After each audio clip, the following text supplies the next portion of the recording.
말씀드린 대로 저희가 지금 고린도 후서를 묵상하며 하나님이 우리에게 주신 은혜를 우리가 함께 나누고 누리고 있습니다.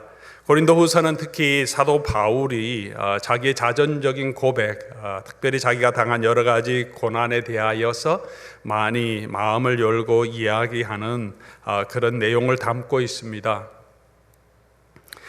특히 그가 가지고 있던 여러 가지 고난 박해, 고린도 교회의 여러 가지 문제들로 마음이 많이 힘들 때 기록한 서신입니다. 그러므로 이 서신은 특별히 고난당하는 성도들에게 또 하나님께서 또 이 하나님의 그 섭리 가운데서 코로나19를 당하고 있는 저와 여러분들에게 야곱과 요셉의 삶을 묵상한 이후에 또 우리가 고린도 후서를 통하여서 고난 가운데 주시는 하나님의 은혜를 더 묵상하며 또 그 가운데 우리가 어떻게 서야 할지, 연약함으로 힘들어하는 성도들에게, 답답한 일을 당한 성도들에게 그럼에도 불구하고 우리가 믿음으로 그리고 소망으로 그리스도 안에 있는 사랑으로 서야 할지에 대한 귀한 교훈을 담고 있는 말씀입니다. 무엇보다도 오늘 우리 본문에서 사도 바울은 자기의 가장 아프고 힘들었던 부분에 대한 이야기를 합니다. 육체의 가시라고 표현하죠. 하나님의 신실한 일꾼이 되며 예수 그리스도를 잘 믿으면 우리의 모든 고난이 없어지고 우리의 삶을 형통케 해주실 것을 우리는 일반적으로 기대합니다.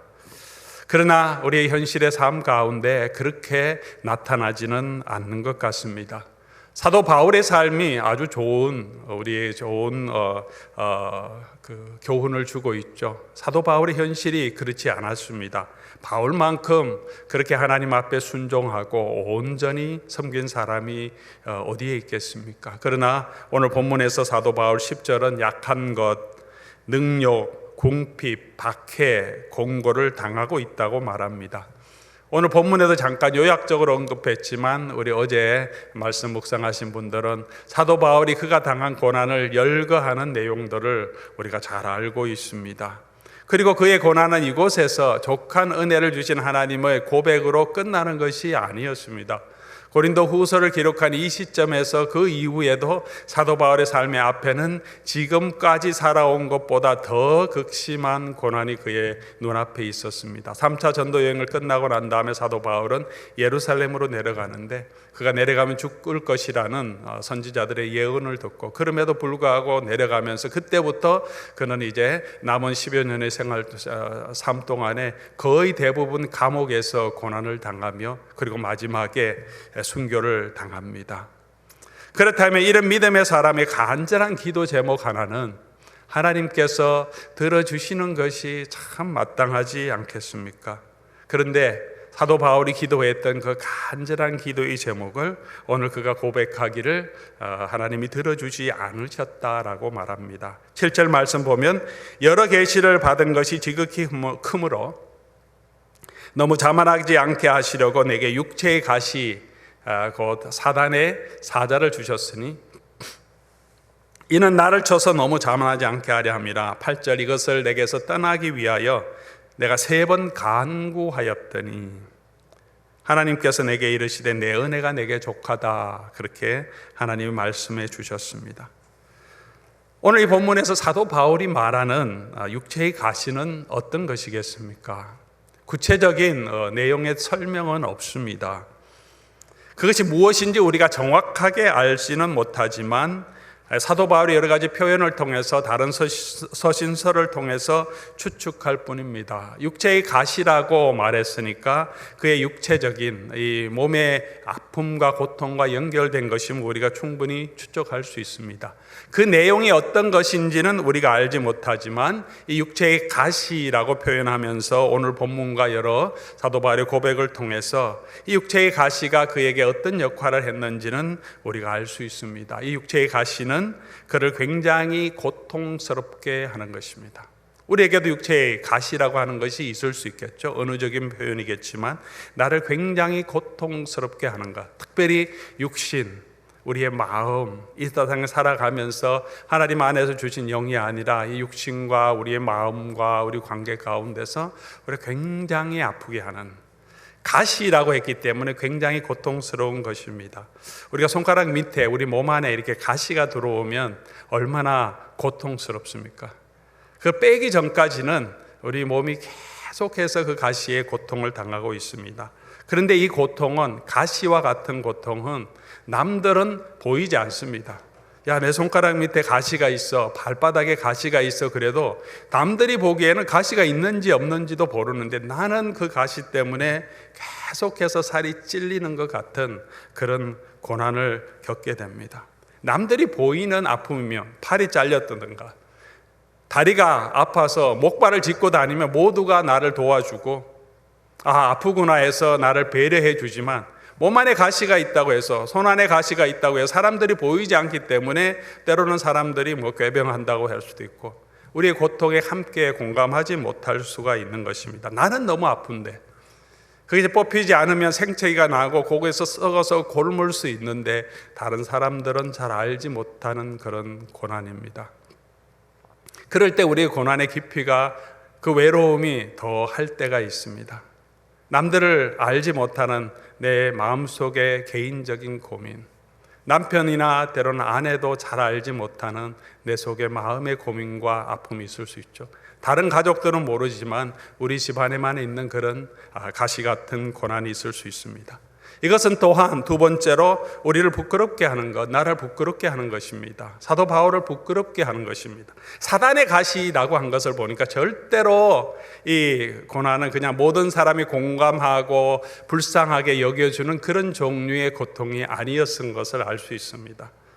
그것을 통해서 사람이 시험 들게 하고 또 그 모습을 통하여 사도 바울이 가지고 있는 육체의 가시를 통해 사람들이 그것을 보게 될 때 사도 바울을 존중하고 보호하고 배려하고 긍휼히 여기는 것이 아니라 오히려 시험이 들게 되고 사도 바울에 대해서 업수히 여길 수 있는 그런, 사도 바울을 부끄럽게 하는 그런 고난이었습니다.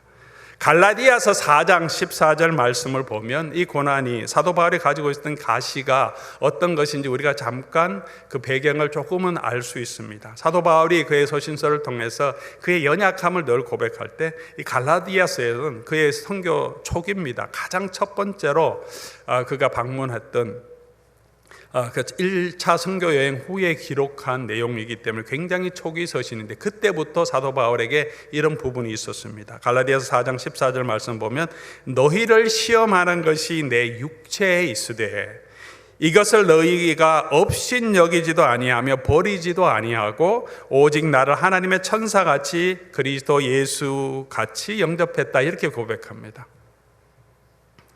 사람들이 보기에는 그 사람들이 시험 될 수 있고 사도 바울을 업신 여길 수 있는 것이 사도 바울의 육체 안에 있었다고 말합니다.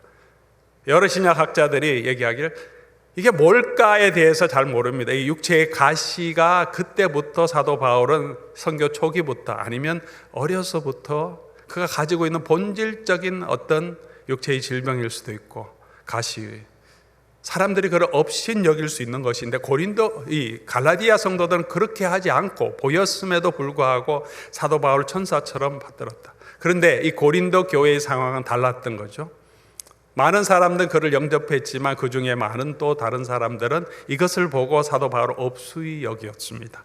그를 외모로 취하는 사람들이 있었습니다. 그로 인하여 사도 바울이 많은 고통을 안고 있었던 것을 우리가 봅니다. 그것이 가시라고 하는 것의 특징입니다. 세 번째로는 하나님께서 이것을 좀 제거해 주시면 좋겠다.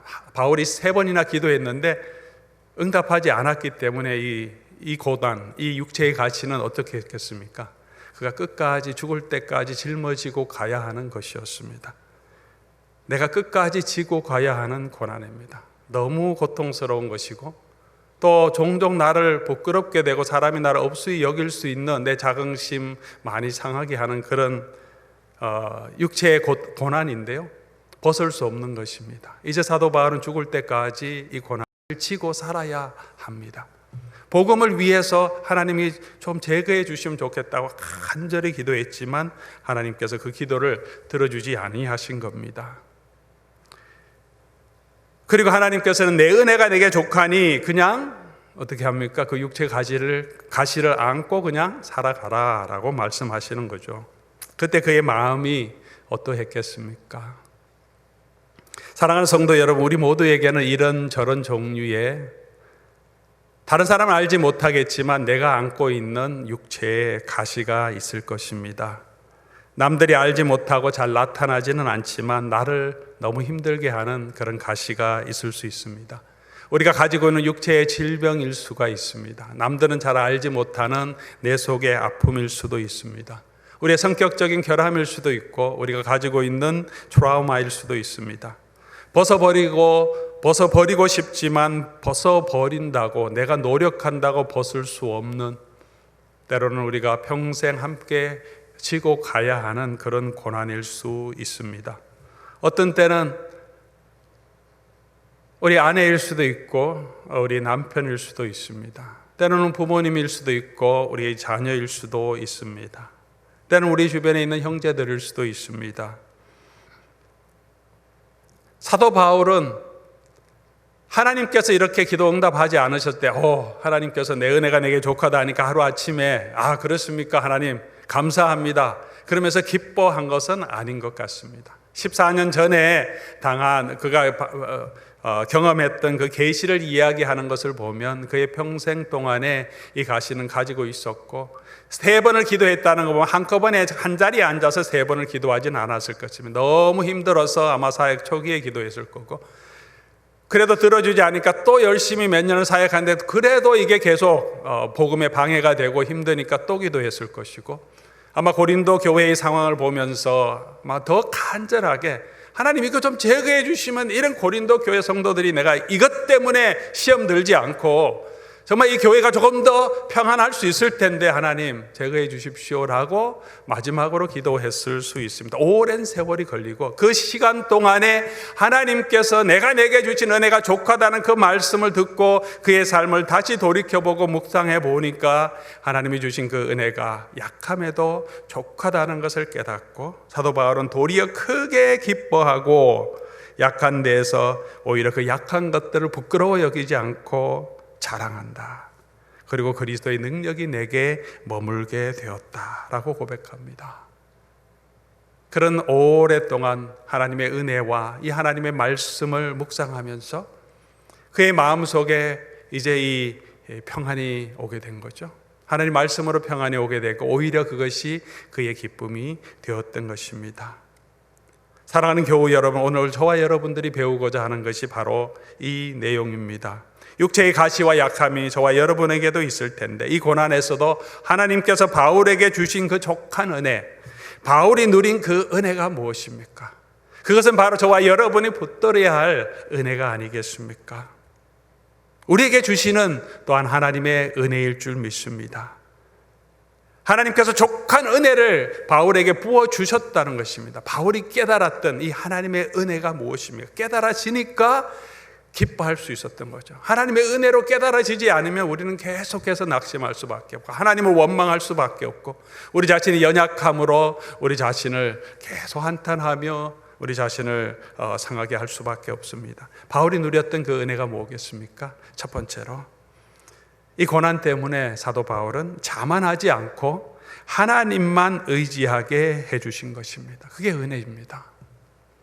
7절 말씀 보면 여러 계시를 받은 것이 지극히 크므로 너무 자만하지 않게 하시려고 육체의 가시를 주셨다는 것을 깨닫습니다. 너무 자만하지 않게 하기로. 고린도후서 1장 9절 우리가 첫 번째 우리 고린도후서를 시작하면서 묵상한 내용이기도 합니다만 1장 9절에 힘에 겹도록 아시아에서 심한 고난을 당하고 살 소망이 끊어지게 하신 것은 우리로 자기를 의지하지 말고 오직 죽은 자를 다시 살리시는 하나님을 의지하게 하려 합니다. 세 번째 전도 여행을 가니까 벌써 2번 하고 난 다음에 세 번째 나오면 경험을 의지할 수밖에 없습니다. 그런 것이 사람입니다. 그런데 이 심한 고난이 있으니까 경험을 더 이상 의지할 수 없습니다. 의지할 수 있는 것은 하나님밖에 없어서 그렇게 사도 바울이 그 고난 가운데 자기 의지하지 않고 다시 하나님을 의지하도록 하나님께서 이 고난을 주셨구나라며 고난 가운데서 위로 주시는 하나님을 찬양합니다. 여러 계시 받은 것이 너무 크다. 사도 바울이 이런 여러 가지 환상과 계시를 한 번 14년 전에 한 번 받은 것이 아니라 여러 계시라고 말합니다. 사도 바울이 실력도 있고 재물도 있고 그런 능력도 있었으면 그가 이룬 모든 것들이 자기가 한 것으로 생각했을 수 있습니다. 충분히 그럴 수 있습니다. 사도 바울이 이룬 것이 실로 대단한 일입니다. 유대 그리스도인들 10명의 11명의 사도들이 있었지만 그 유대인들에게 복음을 전하는데 이 복음이 온 유럽으로 전해지는데 그 역할을 한 사람이 사도 바울이죠.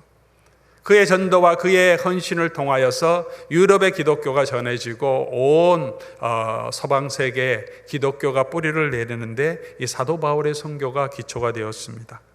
헌신적으로 그가 이루었던 일입니다. 그래서 많은 학자들은 예수님이 전하신 그 복음을 체계화하고 이 기독교를 제대로 세운 사람은 사도 바울이고, 단순히 복음을 전한 것만 아니라 그가 가지고 있던 이방인들이 유대 교회에서 나오는 예수님이 가르치신 이 복음을 어떻게 그들에게 어떤 의미가 있는지 신학을 체계화한 사람도 사도 바울이라고 할 정도로 그는 이렇게 하나님의 교회와 선교에 아주 중요한 역할을 했습니다. 그가 복음을 전할 때도 많은 능력이, 연약함에 불구하고 많은 능력이 나타났습니다. 이런 연약함이 없었다면, 이런 고난이 없었다면, 그의 육체의 가시가 없었다면 그가 얼마나 자만했어요. 이 모든 것이 자기가 하는 것처럼. 처음에는 그렇지 않았겠지만 3차 전도여행 끝나고 4차 전도여행까지 갈 때는 이런 고난이 없었다면 그가 얼마나 교만할 수 있었겠습니까?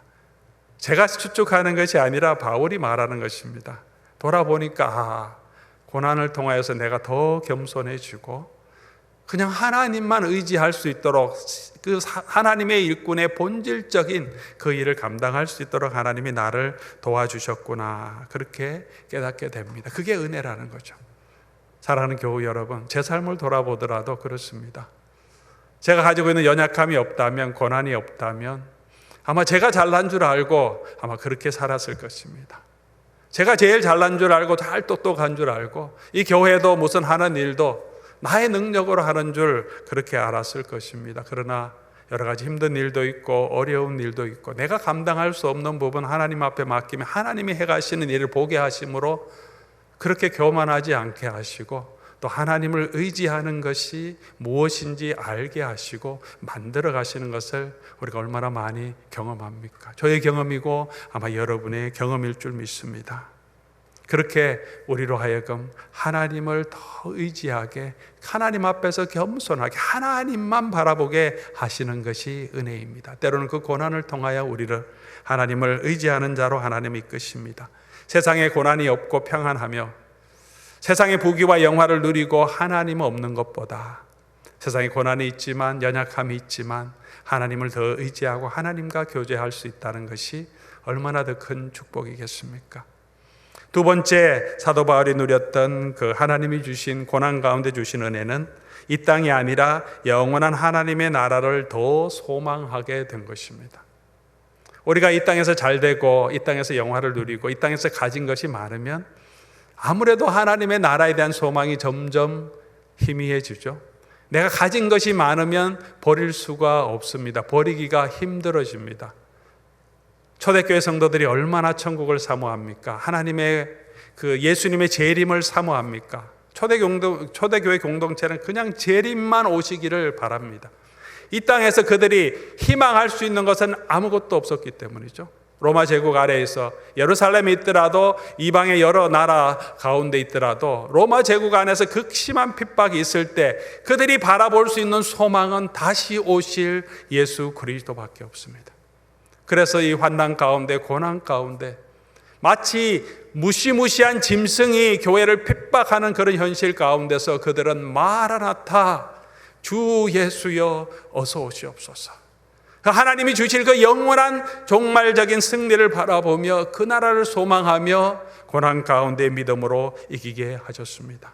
고린도후서 1장 7절 말씀 보면, 너희를 위한 우리의 소망이 견고함은 우리가 고난에 참여한 자가 된 것 같이 위로에도 그러할 줄 압니다. 이 땅에서 고난에 참여한 것처럼 고난이 많으면 많을수록 앞으로 하나님께서 우리에게 주실 위로도 조금만 한 것을 알게 한다.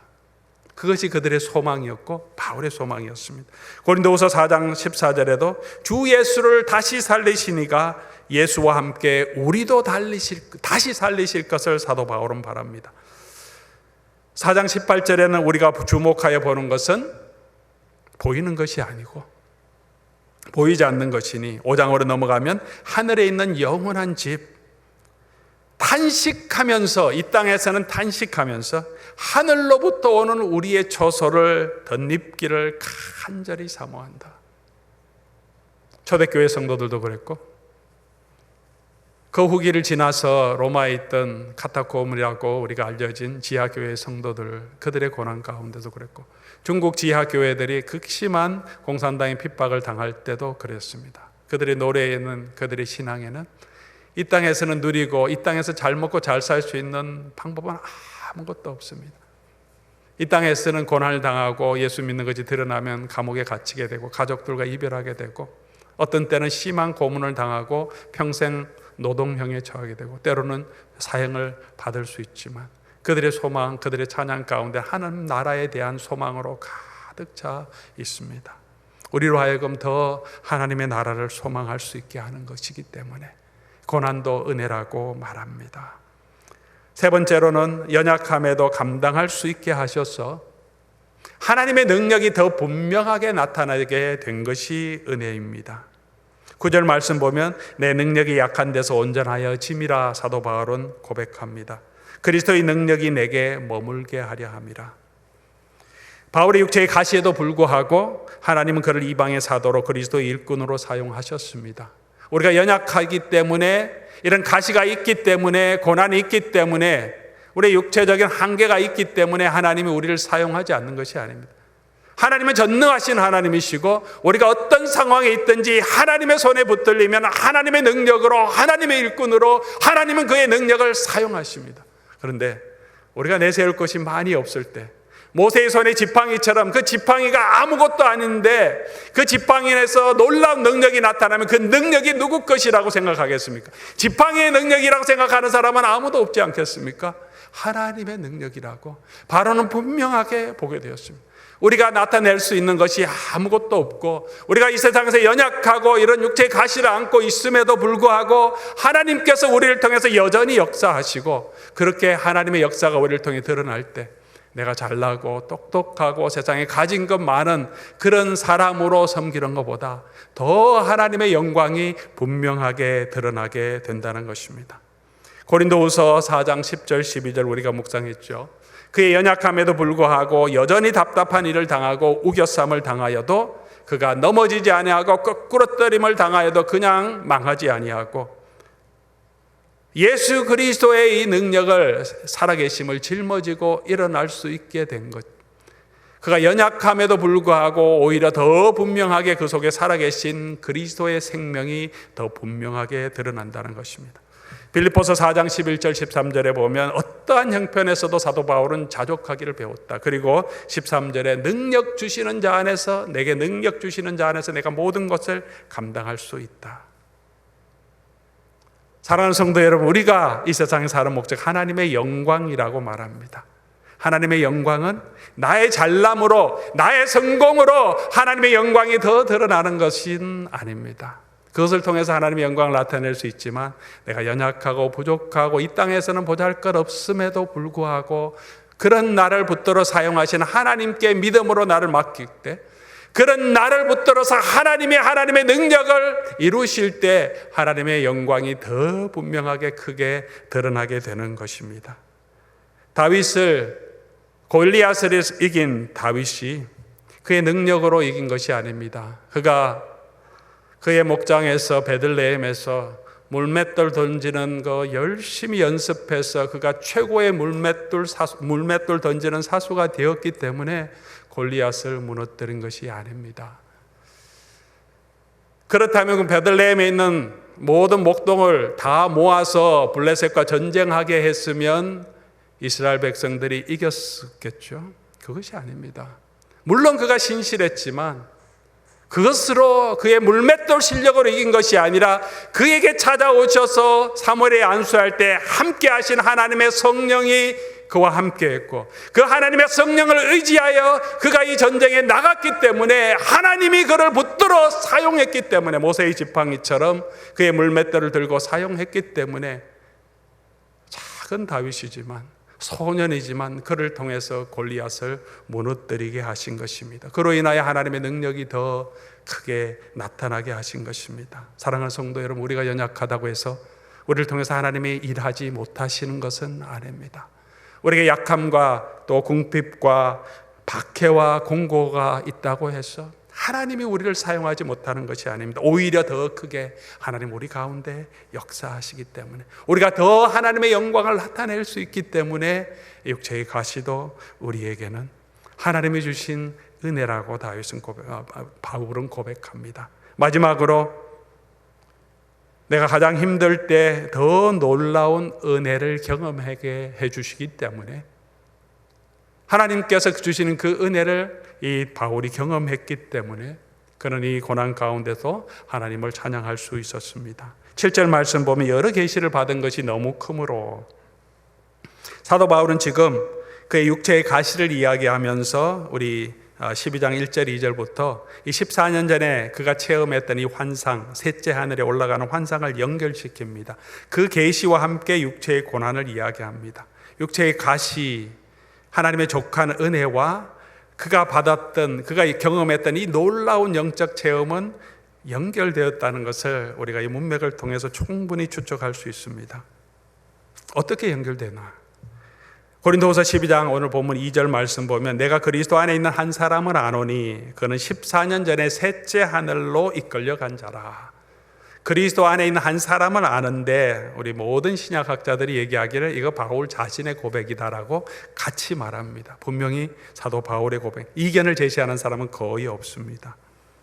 14년 전에 그가 이런 놀라운 경험을 했다고 구체적으로 기간을 언급합니다. 왜 그랬을까요? 다른 모든 고난의 기간을 언급한 적은 없습니다. 14년 전에 언젠지 우리가 생각해 보게 되는 것이죠. 지금 이 고린도후서를 기록할 때가 학자들이 얘기하기를 55년, 기원 후 55년에서 56년 사이였을 것이다. 그럼 14년 전으로 거슬러 올라가면 언제입니까? 자, 지금이 55년이다. 그냥 간단하게 그렇게 생각하면 14년 전이면 몇 년이죠?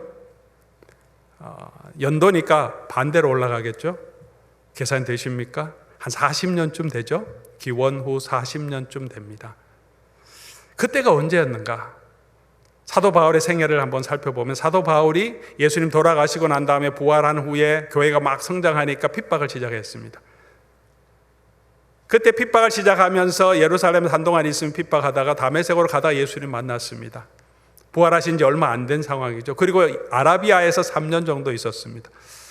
그때가 우리가 계산하면 예수님이 33년이나 35년에 돌아가셨다고 하면 한 3년 정도 지났으니까 언제입니까? 한 37, 8년? 그 정도 되겠죠. 그리고 그곳에서 있을 수 없어서 예루살렘으로 잠시 내려왔는데요, 몇 주 못 있었습니다. 당연하죠. 이때까지 사도 바울은 예수 그리스도를 영접하면서 그가 이때까지 살아왔던 그의 모든 커리어는 한순간에 날아갔습니다. 그가 이때까지 알던 모든 사람들이 이제 그의 원수가 되었습니다. 그러면 교회가 그를 받아줘야 되는데, 예루살렘에 내려오니까 사도들도 그를 만나기를 두려워하고, 예루살렘 모든 교회가 사도 바울 얘기를 듣고는 의심합니다. 그리고 안 만나려고 합니다. 두려워서. 여전히 박해 가운데 있었기 때문에. 이게 이것저것 또 갈 수도 없고, 교회는 그들을 받아주지 않고 함께 있기를 거부하고, 유대에 있는 예루살렘에 있는 유대인들은 사도 바울을 죽이려고 지금 작당을 하고 찾고 찾아다니고 있습니다. 그래서 교회가 할 수 없어, 바나바만 그를 영접했었는데 할 수 없이 그를 집으로 가라, 다소로 빨리 가라, 여기 있으면 죽는다. 그래서 다소로 보낸 것이 한 37년 정도 됩니다. 40년이면 사도 바울이 어디에 있던 때입니까? 40년 정도 되면, 40년, 41년쯤 되면 다소에 있을 때입니다. 다소에 있을 동안에, 그리고 안디옥에 다시 가서 바나바의 부름을 받고 안디옥에서 사역자로 섬긴 것이 45년, 아니면 조금 늦게 잡으면 46년에서 47년입니다. 그러면 다소에서 근 7, 8년, 많으면 10년 동안 있었습니다. 그때 사도 바울이 뭘 했겠습니까? 저는 복음을 전했다고 생각합니다. 아라비아에서도 복음을 전했고요. 그는 어디 가든지 복음을 전했습니다. 근데 그가 한 사역의 결과는 아무것도 없습니다. 안디옥에 와서 그때부터 그의 사역의 열매는 나타나기 시작했지만 다소에 있을 때는 아무 열매도 없었습니다. 아무도 그를 지지해 주지 않았고 그는 외톨이였습니다. 유대 공동체에서 오늘 우리 본문에 어제 본문에 나오죠. 11장 24절 보면 유대인들에게서 40에 하나 감한 매를 5번 맞았다. 이 유대 회당에서 주는 벌이죠. 사도 바울이 얘기하지 않습니까? 유대인에게 40에 하나 감한 매를 5번 맞았다. 그리고 3번 태장에 맞았다. 1번 돌로 맞았다. 사도 바울이 전도 여행을 통해서 돌에 맞은 기록은 있습니다. 태장에 맞았던 것과 40에 하나 감한 매를 유대 회당에서 맞았다는 기록은 거의 없습니다. 언제 맞았겠는? 그의 복음 사역이 한 10년 정도 되는데 그와 비슷한 사역이 다소 있었습니다. 외롭게 혼자 있을 때, 거기에서 복음을 전할 때 그의 고향 사람들이 그를 핍박한 거죠. 유대 회당에 끌고 가서 때렸습니다. 복음 전하면 너 또 맞는다. 40에 하나 감한 매 맞았습니다. 아마 그 매년 한 번씩 두드려 맞은 것이죠. 그렇게 외로울 때, 혼자 복음을 증거하고 있을 때, 아무도 그를 알아주고 찾아주는 사람이 없을 때, 그의 공동체는 그를 계속해서 핍박하고 계속해서 매질하고 있을 때, 14년 전에 하나님께서는 그가 말할 수 없는 영광을 경험케 하셨습니다. 그의 표현이죠. 말로 표현할 수 없는 셋째 하늘에 올라가는 경험을 주셨습니다. 오늘 우리 사도 바울의 고백은 무엇입니까? 네가 연약할 때 내가 내게 준 그 은혜가 족하다고 하신 것은 고난에도 불구하고 나는 너를 생각하지 않겠다, 도와주지 않겠다고 하신 말씀이 아닙니다. 그 연약함은 그대로 두지만 그럼에도 불구하고 네가 가장 연약할 때, 가장 힘들 때, 가장 외롭고 가장 아플 때 하나님은 그에게 찾아오셨어요. 말로 표현할 수 없는 하늘의 영광을 보여주심으로 말미암아 그가 그 고난의 세월을 이기게 하셨던 것을 그가 깨닫게 된 거죠. 그래서 14년의 이 사건을 지금 육체의 가시와 족한 은혜와 비교하며 설명하고 있습니다. 하나님은 그를 버리신 것이 아니고 고난 가운데 외로울 때 육체의 가시는 여전히 있었지만 그럼에도 불구하고 하나님 버리지 아니하시고 족한 은혜로 그가 견딜 수 있도록 힘을 주시고 은혜를 주시고 여전히 함께 하셨습니다. 사람들은 나의 연약함으로 인하여 나의 가시로 인하여 나를 무시하고 나는 내 힘에 지겨워서 넘어지고 쓰러지고 낙심하지만 하나님은 나를 버리지 아니하시고 나로 하여금 감당할 수 있는 힘을 주셨습니다. 그래서 사도 바울이 어떤 환경에 있어서든지 내가 자족할 수 있고 내게 능력 주시는 자 안에서 내가 모든 것을 할 수 있다고 고백한 것이 분명합니다. 사랑하는 교우 여러분, 이 족한 은혜는 바울에게만 주신 것이 아니고 오늘 저와 여러분에게도 하나님은 베풀고 계시고 우리는 그런 은혜를 누리고 있는 자임을 기억하시기 바랍니다. 여러분이 가지고 있는 육체의 가시 어떤 것인지는 구체적으로 모르지만 나를 힘들게 하고 나를 부끄럽게 하고 낙심되게 하고 없어지지 않아서 평생 내가 져야 할 고통임에도 불구하고 하나님은 여전히 저와 여러분과 함께 하시며 족한 은혜로 채워주시고 내 은혜가 내게 족하다고 끝난 것이 아니라 이때까지 족한 은혜로 함께 하신 그 하나님께서 지금도 바울과 함께 하시고 앞으로 그의 삶에 있어서도 같은 고난과 어려움이 있겠지만 족한 은혜로 내가 너와 함께 하겠다고 약속해 주신 것입니다. 그것을 깨닫게 될 때 그의 마음속에 평안이 있고 그의 마음속에 기쁨이 있고 약함에도 나를 강하게 하시는구나. 하나님의 영광을 더 크게 드러나게 하시고 예수 그리스도의 생명이 내 가운데 나타나게 하시는구나 깨닫게 된 것입니다. 사랑하는 성도 여러분, 고난 가운데도 우리에게 베풀어 주시는 이 족한 은혜를 베풀어 주시는 그 하나님의 은혜를 바라보며 오늘도 내게 주실 그리스도의 은혜를 소망하며 버티고 믿음으로 견뎌나가는 저와 여러분 될 수 있기를 주의 이름으로 간절히 소원합니다. 주의 은혜로만 우리가 설 수 있습니다. 은혜 아니면 우리가 살아갈 수 없습니다. 우리 말씀 생각하시면서 바울의 고백을 생각하면서 우리 하나님 앞에 한번 찬송드리면 좋겠습니다. 오직 주의 은혜로